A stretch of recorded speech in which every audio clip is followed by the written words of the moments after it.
Hey you guys, it's Kristen and welcome back to the Gold Project. In today's video, I will be sharing with you how I am storing my seasonal decorations. Now, right now I am standing in my small laundry room that is through my kitchen. And that is because I have decided to store all of my seasonal decorations in my pantry. Now, my pantry, I've got a pretty nice size pantry and I'm very blessed to have it.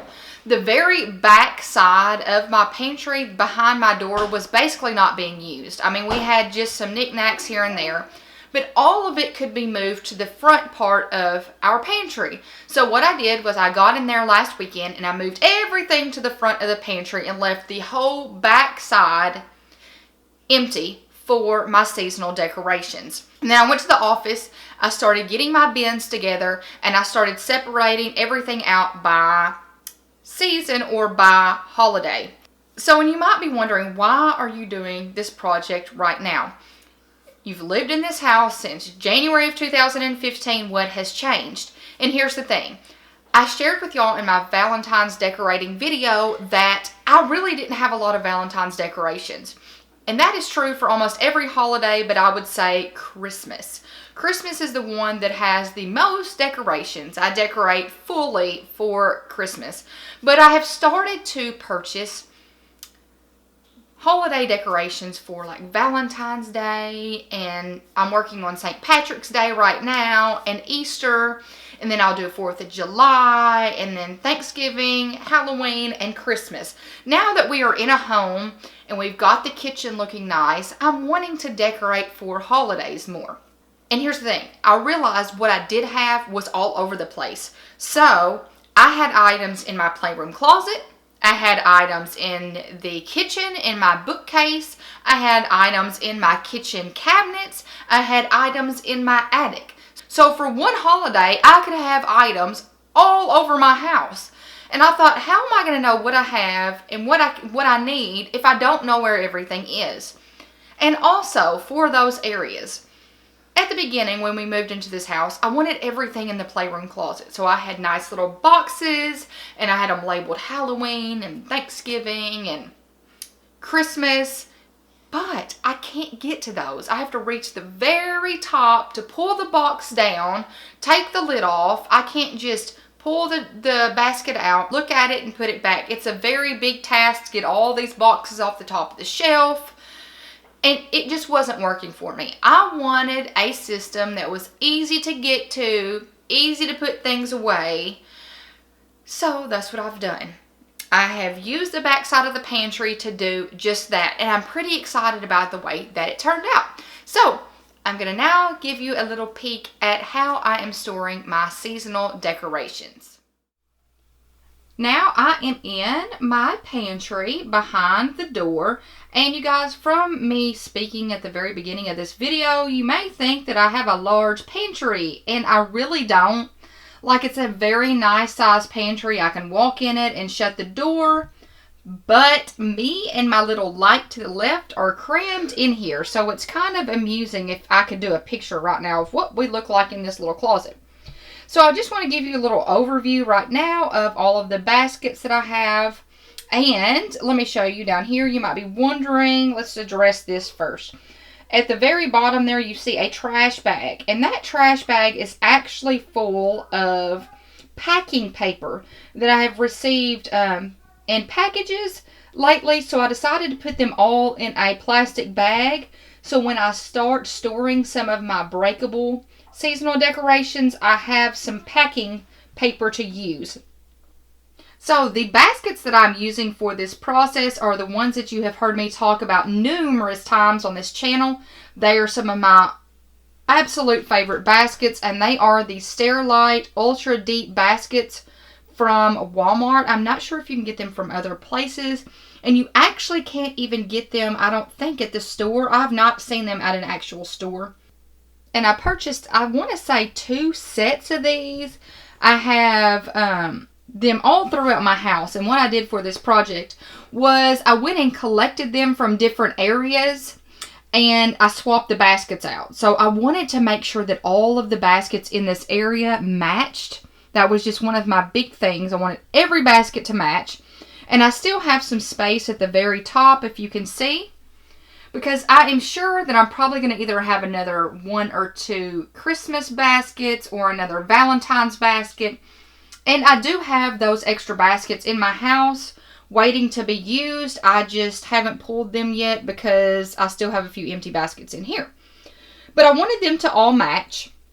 So these, I think, the price changes. I want to say I paid around $27 for these in a set of 6. I have seen them as low as $19.99 for a set of 6. So make sure to check out the links below, and it will have a link to where you can purchase these through Walmart. Now, let's talk about the little labels. The labels here are the Planner Society scrapbook paper, and I've used a variety of things to make it into a label. And what I'm going to do right now is I'm going to pause from showing you this area, and I'm going to insert some clip of me creating these labels, and I'll have a little voiceover for you guys so you know exactly how I made these. The first step in this entire process was to choose my scrapbook paper, and for this I'm using the Planner Society scrapbook paper, and I tried to make sure to choose paper that matched the holiday for the label. Then I got out my Fiskars paper trimmer, and I purchased this I think 2 years ago from Hobby Lobby. It was one of those purchases that I really didn't know why I was needing it, but I made the purchase because I had a 40% off coupon, and let me tell you, I have used this paper trimmer a lot in those 2 years. So the first thing I did was I made one scrapbook page as a template, then I marked around the other pieces of scrapbook paper and trimmed them.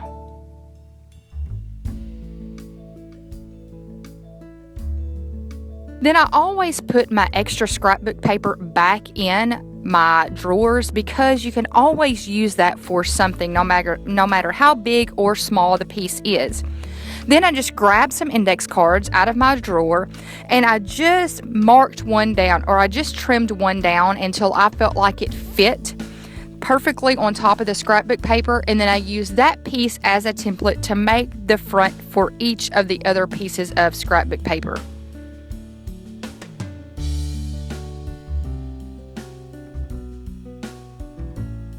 Next, using double-sided tape, I just applied a piece of tape on each piece of scrapbook paper and applied the white piece on top. Next, I got out my label maker, and this came from the Container Store. I have had this for probably 3 or 4 years now, and I absolutely love this Brothers brand of label maker. And I just made the names for the front of each label. And then I just used my Cutter Bee scissors and trimmed around the names and applied them to each label.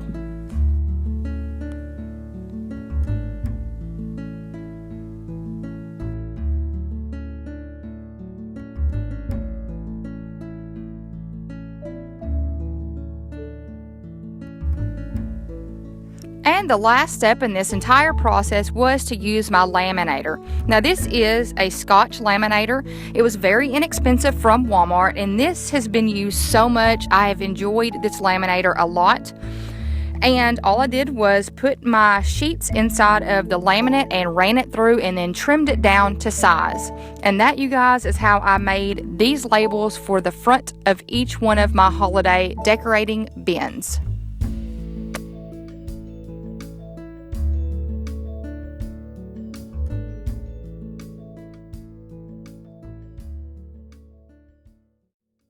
So creating these labels was pretty easy. It took a little bit of time to kind of decide on the paper that I wanted to use and actually get the process going, but I didn't have to spend any money on making these labels. Everything I had at the house, from the laminator to the label tape to the scrapbook paper. And I love the way that they turned out, and I made sure to choose scrapbook paper that I felt matched each holiday. So I'm going to go through each area or each box and show you what the front looks like. So let's start down here at the very bottom. The first 2 baskets that you see are my Valentine's Day baskets, and right now they're really empty because I have decorated for Valentine's Day, and that is what each one of those labels look like. And then to the right, the last basket on the first row is my St. Patrick's Day basket, And I love the Planner Society scrapbook paper. And moving to the next row, we have one spring basket, a summer basket. And the summer basket, you guys, is basically, I'm thinking 4th of July. And if I want to make something kind of beach themed or something like that. And then we have fall. And basically fall is my Thanksgiving basket, but I just labeled it fall. And here is what this one looks like right now. So this is one that's not going to be used for a while, so everything's kind of packed away. And if you notice, I don't have a ton for Thanksgiving. So throughout the year, when that time comes around, I'm sure I will be purchasing some more things to go in there, especially some signs.